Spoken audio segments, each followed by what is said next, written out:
All right, so here we are in what I'll call the slope hedgerow, and this garden was, from my point of view, built for a couple of reasons. Again, the asphalt, very, very hot, a little bit of privacy, and also, even though this is not a great slope, again, constant erosion in this area. It was just turf along this corner, and now we have 6 species of plants. Now there's a mix of some cultivars in there, but there are only 6, I guess, genus in here. And this is an example of, in the summer when we really start to see the, there are very few flowers to help us identify this. There's some berries in here, some seed heads, but it's really the foliage now that's becoming dominant here, and how, it reflects the sun or absorbs the sun.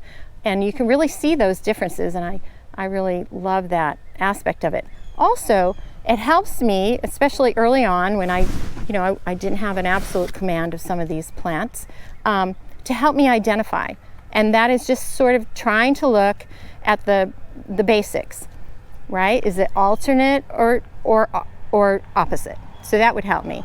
And then starting to look, is it trifoliate? Is it upright? What's the margins of the leaves? And of course the color.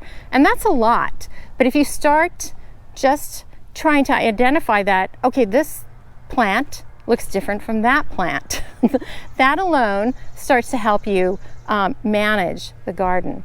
And I think this garden is sort of a good example of that. So we're looking at basically three different plants here. We're looking at eastern red cedar, covered in blueberries back there, and then a mix of viburnum nudum, and there's a cultivar in there and the straight species. And then down below, sort of holding the edge here on both sides, but we'll come around this edge, is again the low growth sumac. It's sort of a workhorse plant. This cultivar, the leaves pretty much keep the same size as the other, and the berries look very similar. So there hasn't been, other than its size, there's not too much structural difference between that and the species. So I think it still provides some good ecological value for the wildlife here.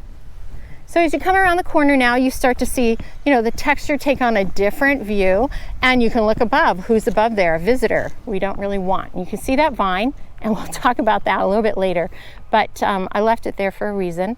And I did not know that vine was in there. It's taken me a while to see it. It's probably been in there for 3 years. And if I left it in a year, right, this whole garden would probably be completely covered. So we don't want that. So as we come around the corner, you can see now that the plants have grown in, and this garden is maybe 6 years old, much easier to maintain, and I don't see hardly any water coming off of this slope at all. Again, clean edge. My neighbors see this from their yards and from the streets, so they read it as a garden, and they understand that. And here in the middle, as we come around the corner now, we have 2 of my favorite trees, Nyssa sylvatica, black gum.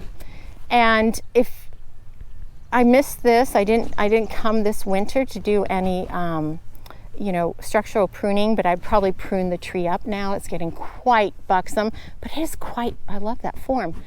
And there is no color like this tree. I mean, even if you put a burning bush next to it, it outperforms. That vermilion color that comes in, it's just fabulous. And of course the reds and orange and yellows down below, it's just a symphony of color here. It's really fabulous. And then last year was a great show of berries, really a lot. So you can imagine the birds in this tree. And we have a couple here that are coming through. And then you come over here, over to the corner, and you're gonna see one of our shrubby dogwoods. And I think this is gray dogwood. And it's making a huge show here now with the maple. That's a cultivar that was here before me. And it's coming up and, really having a beautiful contrast. But here you can see right along the edge, how full this plant is up above and then below, right? It looks like a vase plant. That's not its habit. This is pruning by deer.